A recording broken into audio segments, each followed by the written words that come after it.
just kind of happened.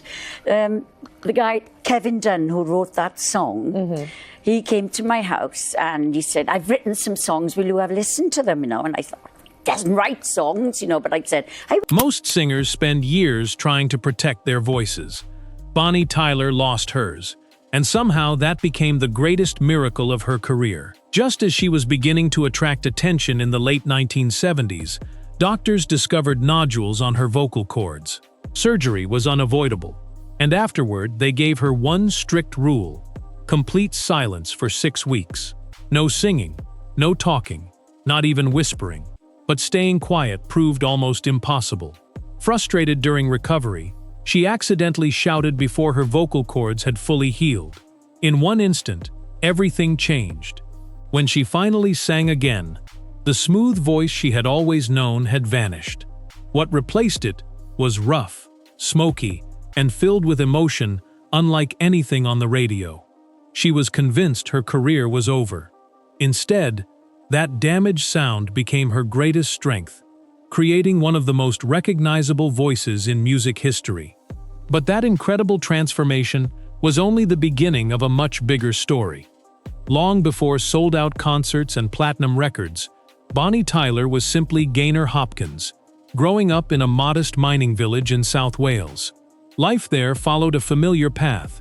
Most families expected their children to stay close to home, find steady work, and build ordinary lives. Becoming an international music star wasn't something people even imagined. Bonnie left school at just 16, with no formal qualifications, making her future seem even more uncertain. Yet one place always made her feel different: the local church. Singing hymns gave her confidence she couldn't find anywhere else. Friends noticed her powerful voice, long before record executives ever would. Still, she never believed fame was waiting around the corner. She simply loved singing whenever she had the chance. Looking back, it's remarkable that one quiet girl from a tiny Welsh village would eventually become one of rock's most unforgettable voices. And an unexpected contest would soon change everything. Success didn't begin with a trophy. In fact, Bonnie Tyler's first big opportunity ended in defeat. Encouraged by her grandmother, she entered a local talent competition, hoping to impress a few judges and perhaps gain some confidence. Instead, she finished second, losing to an accordion player. For many people, that moment would have been enough to walk away from music forever. Bonnie reacted differently. Rather than giving up, she became even more determined to prove herself. She started performing night after night in pubs, clubs, and working men's venues across South Wales, often singing for small crowds and little money. Those years weren't glamorous, but they sharpened her stage presence and built the resilience she'd later need. Every performance brought her one step closer to the right audience. Then, in 1975, one person walked into a nightclub and saw something everyone else had overlooked. That chance encounter would rewrite her future forever. When talent scout Roger Bell watched Gaynor Hopkins perform in a Swansea nightclub, he immediately recognized something special. Soon she was invited to London to record professionally, earning a contract with RCA Records. But the label believed one more change was necessary. They wanted a stage name that audiences would remember. Gaynor Hopkins became Bonnie Tyler, a name that would soon echo around the world. Her early singles showed promise, especially Lost in France, which climbed the UK charts and introduced millions to her voice for the first time. Television appearances followed, and suddenly the dream she'd chased through smoky nightclubs felt real. Yet success arrived with cruel timing. Just as doors were opening, serious problems with her voice threatened to slam them shut. The career she'd worked so hard to build suddenly hung by a thread, and no one, not even Bonnie herself, could imagine what would happen next. After months of uncertainty, Bonnie Tyler stepped back into the recording studio with a voice she barely recognized. Instead of hiding its rough edges, producer David Mackay encouraged her to embrace them. The result was It's a Heartache, a song that sounded unlike anything else dominating the charts. Listeners didn't hear weakness. They heard raw emotion. Radio stations couldn't stop playing it, and audiences instantly connected with the honesty in every note. The single exploded internationally, reaching the top of charts across multiple countries and turning Bonnie into a global star almost overnight. Ironically, the injury she believed had destroyed her future became the very reason millions remembered her name. It proved that perfection isn't always what captures people's hearts. Sometimes it's the scars that make a voice unforgettable. But Bonnie Tyler's biggest triumph, and the song that would define an entire generation, was still waiting just around the corner. One hit can change a career, but Bonnie Tyler was about to discover that it could also change an entire life. After It's a Heartache exploded around the world, invitations poured in from every direction. Concert promoters wanted her. Television shows wanted her. Radio stations couldn't get enough of that unmistakable raspy voice. The woman who once sang for small crowds in Welsh clubs was suddenly performing before thousands of screaming fans. Yet Bonnie never acted like a superstar. Friends often said she remained the same warm, funny woman they'd always known, even as her records sold by the millions. She understood that success could disappear as quickly as it arrived, so she kept working harder than ever, instead of celebrating too soon. If you're enjoying Bonnie Tyler's incredible journey so far, take a second to like this video, subscribe to the channel, and turn on notifications. You won't want to miss the unbelievable chapters still ahead. Because just when it seemed she'd reached the top, a life-changing partnership was about to create one of the biggest songs in music history. Long before the awards, the sold-out tours, and worldwide fame, Bonnie Tyler had already found the person who would remain her greatest source of strength. Robert Sullivan wasn't interested in celebrity. When they met around 1970, Bonnie was still performing in local clubs, hoping someone might notice her talent.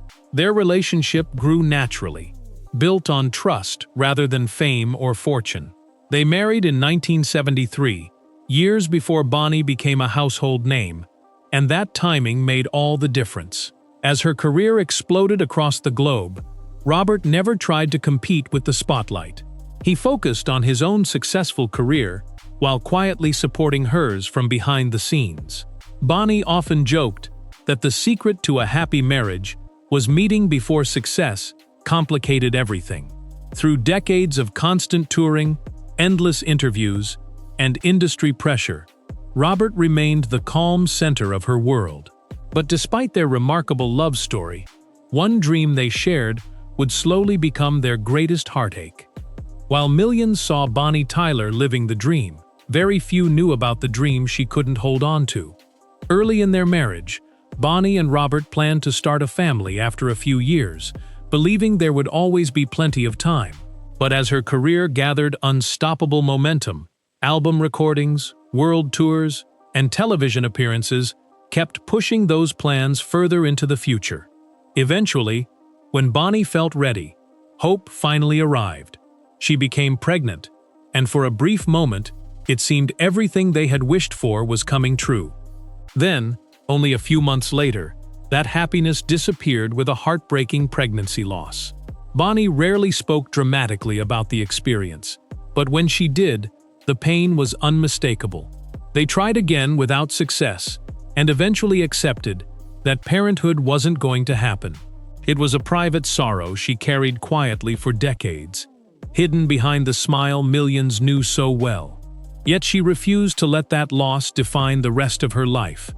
Although Bonnie Tyler never had children of her own, her life was never empty.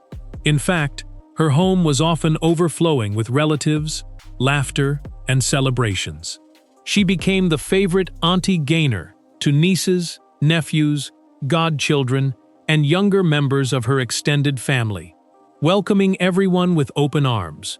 Friends joked that visiting her house felt like arriving at a busy railway station because someone was always dropping in.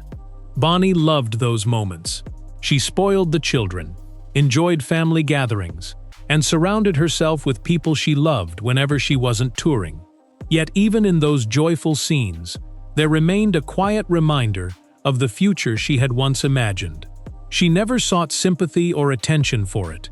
Instead, she chose gratitude for the family she did have. That quiet strength became one of the qualities fans admired most. Still, while her personal life remained steady, her musical career was approaching a crossroads that could have changed everything. By the early 1980s, Bonnie Tyler faced a challenge that every artist eventually encounters. The excitement surrounding her early hits had begun to cool, and each new release struggled to match the success of the last. Record sales weren't collapsing, but they weren't climbing either. Some critics wondered whether her biggest moment had already passed, while others believed audiences had simply moved on. Bonnie refused to accept that idea. Instead of staying comfortable with the same record label and the same musical formula, she decided to take a huge gamble. She left RCA and signed with CBS, hoping a completely fresh direction could reignite her career. It was a risky move, because failure could have ended her time at the top forever. But Bonnie had someone very specific in mind to help write her next chapter, a producer whose dramatic style had already transformed another rock legend. And that meeting would create music history. Bonnie Tyler knew she needed more than a new record label. She needed someone bold enough to reinvent her career. That person was legendary songwriter and producer Jim Steinman, the creative force behind Meat Loaf's Bat Out of Hell. At first, Steinman wasn't completely convinced they were the right match. Then he listened to Bonnie sing. Her raspy, weathered voice instantly caught his attention. He later described it as sounding ravaged, but he meant it as the highest compliment. To him, it sounded real, emotional, and powerful. Before agreeing to work together, he tested Bonnie's musical taste by playing classic rock records. She loved every one of them. That was all he needed to hear. Their creative partnership clicked almost immediately, and both sensed they were about to create something extraordinary. Neither of them could have imagined that the next song would become one of the biggest anthems in music history. And once Bonnie heard the demo, she knew it would change everything. The moment Bonnie Tyler first heard Total Eclipse of the Heart, she felt something she rarely experienced. She later admitted the song gave her goosebumps before she'd even recorded a single note. Written by Jim Steinman, it wasn't a typical love ballad. It was dramatic, theatrical, and filled with emotion that seemed almost larger than life. Steinman had originally imagined the song for an unfinished musical, inspired by the vampire story Nosferatu, which explains its haunting atmosphere and mysterious lyrics. Bonnie embraced every ounce of that drama, pouring raw emotion into each line. When the song was released in 1983, it exploded across the world, reaching #1 in multiple countries and selling millions of copies. Decades later, it still returns to the spotlight whenever a real solar eclipse takes place, introducing new generations to her unforgettable voice. But behind that incredible success was a surprising controversy that very few fans knew about. As Total Eclipse of the Heart climbed the charts, whispers began spreading through the music industry. Many believed the song had originally been intended for Meat Loaf, whose partnership with Jim Steinman had already produced some of rock's biggest albums. Around that time, however, Steinman and Meat Loaf were going through a difficult professional split. Instead of waiting, Steinman offered the song to Bonnie Tyler. According to Bonnie, Meat Loaf jokingly reminded her for years that the song should have been his. Whether he was serious or simply teasing, the story became part of the song's legend. Despite the rumors, Bonnie always spoke warmly about both men, and credited Steinman for recognizing something unique in her voice. Years later, after Meat Loaf's passing, she remembered him with genuine affection, proving there was far more respect than rivalry between them. But while America celebrated Bonnie's biggest hit, her career was about to take an unexpected turn. Most artists would be satisfied with one timeless classic, but Bonnie Tyler wasn't finished yet. In 1984, Jim Steinman handed her another explosive song for the Footloose soundtrack, Holding Out for a Hero. From the first pounding piano notes, it was clear this wasn't an ordinary recording. Bonnie attacked every lyric with the same passion that had made Total Eclipse of the Heart unforgettable. The song became another worldwide favorite, and eventually developed a life of its own. It appeared in blockbuster films, television series, sporting events, advertisements, and even animated movies, ensuring new audiences kept discovering her music year after year. Although it became her final major hit in the United States, its popularity never truly faded. Few songs have remained part of popular culture for so many decades. Yet while American success slowed, another part of the world was preparing to embrace Bonnie Tyler even more than before. After the mid-1980s, many people in the United States remembered Bonnie Tyler mainly for two unforgettable songs. But that version of her story left out an incredible chapter. Across Germany, France, Scandinavia, and much of continental Europe, Bonnie remained a major concert attraction for decades. She continued releasing successful albums, filled large arenas, and built an audience that never stopped supporting her. Hits like Bitter Blue proved she was far more than a nostalgic act, living off old memories. While some critics dismissed her as an artist from another era, European fans continued treating her like the rock icon she had always been. Bonnie never complained about the difference. She simply kept touring, recording, and doing what she loved most: performing live. Her resilience became one of the defining qualities of her career.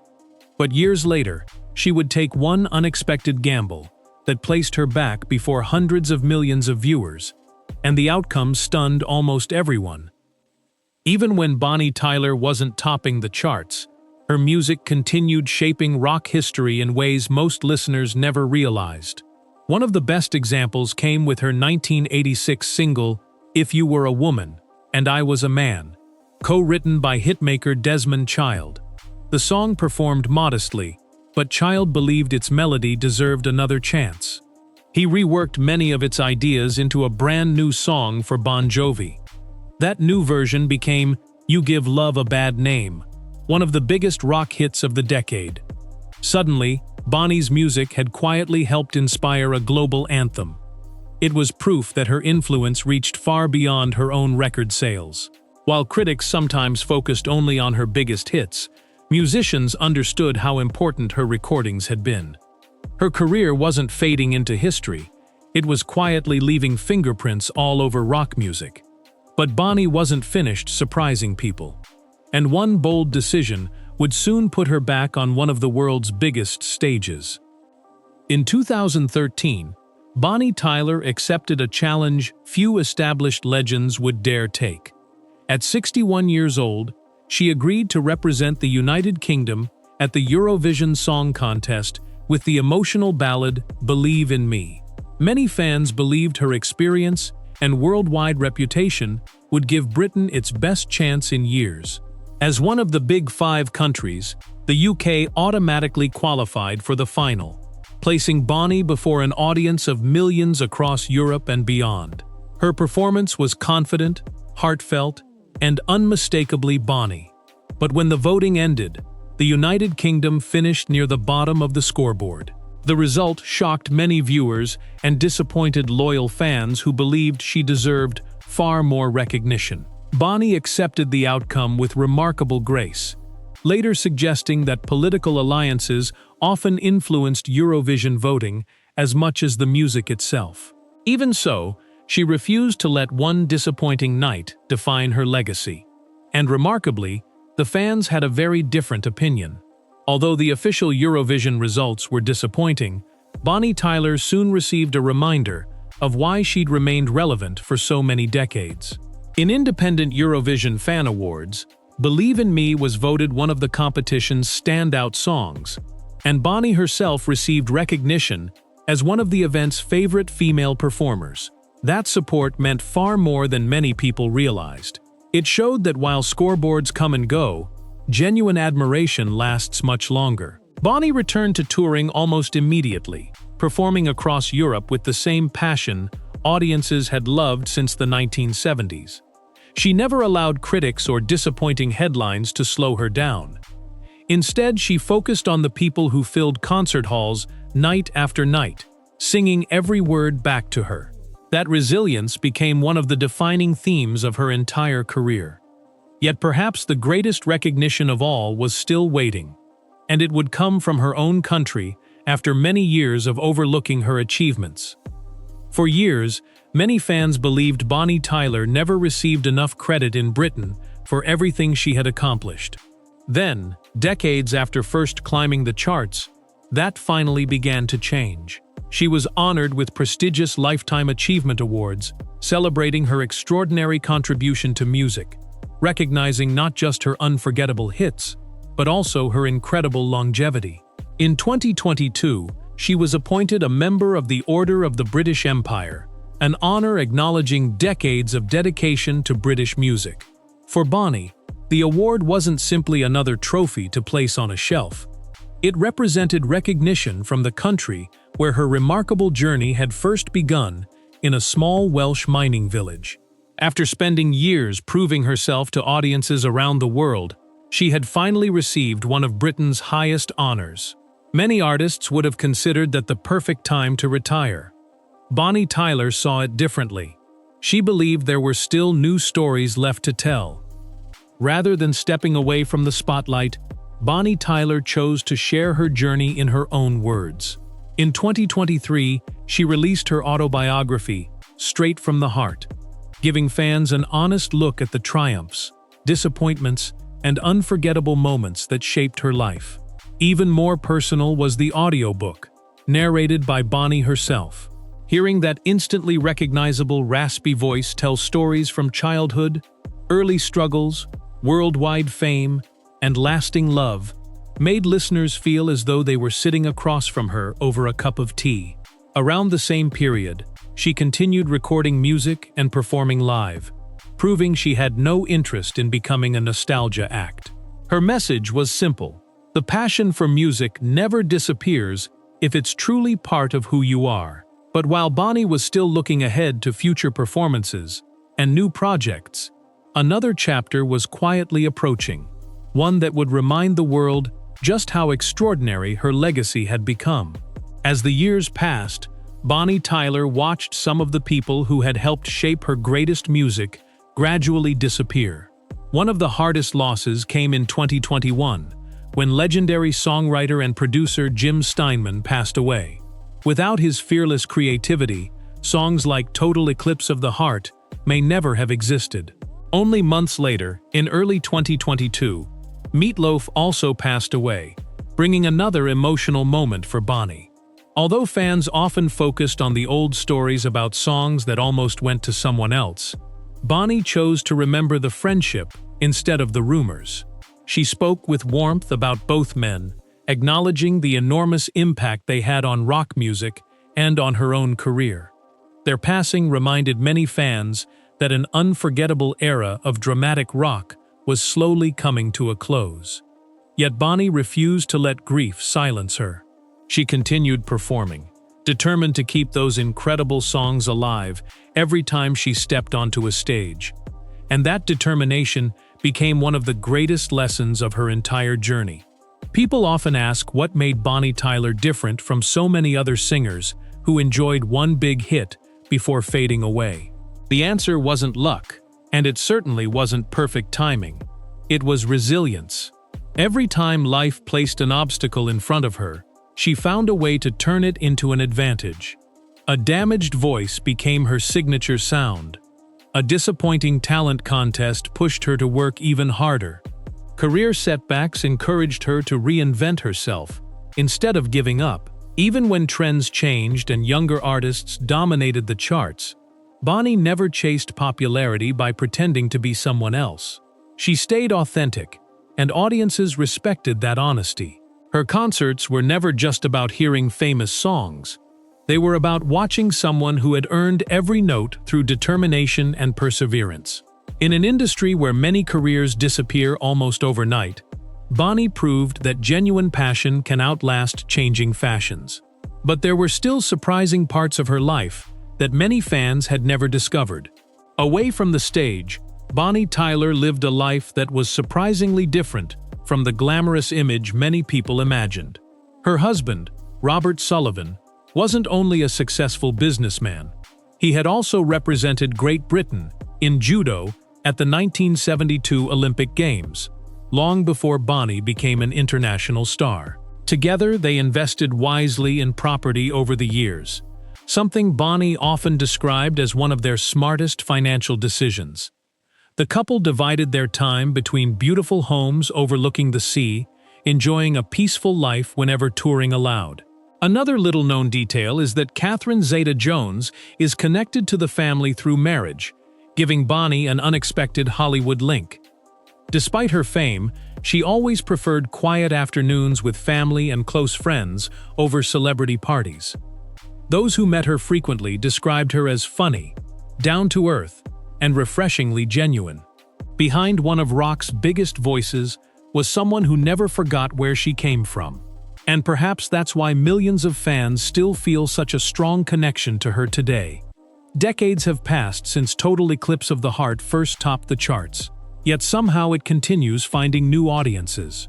Every time a solar eclipse captures the world's attention, the song experiences another remarkable surge in streams, downloads, and radio play. Younger listeners discover it through blockbuster films, television series, social media videos, and sporting events, while longtime fans hear the same emotion they fell in love with years ago. Holding Out for a Hero has followed a similar path, becoming a permanent part of pop culture through movies, commercials, and unforgettable live performances. Very few artists manage to create music that feels timeless across multiple generations, but Bonnie Tyler accomplished exactly that. Her songs aren't remembered simply because they're old classics. They're remembered because they still make people feel something powerful. That's a rare achievement, and it's one reason her influence continues growing, even after more than 5 decades in music. But perhaps her greatest legacy isn't found in the charts at all. Bonnie Tyler's story is about far more than hit records or sold-out concerts. It's the story of a young woman from a small Welsh mining village who refused to let disappointment define her future. She lost a talent contest, yet kept singing. She feared a vocal injury had destroyed everything, yet it created one of the most recognizable voices in music history. She experienced personal heartbreak, career setbacks, and constant pressure, but she never stopped moving forward. Instead of chasing trends, she stayed true to herself, and that's why her music still resonates today. Whenever the opening notes of Total Eclipse of the Heart begin to play, listeners aren't just hearing a famous song. They're hearing decades of determination, resilience, and raw emotion poured into every lyric. Few artists leave behind a catalog that continues inspiring generation after generation. But Bonnie Tyler unquestionably has. Her remarkable journey proves that sometimes life's greatest setbacks become the very reason the world remembers your name. And perhaps that's the most unforgettable part of her legacy.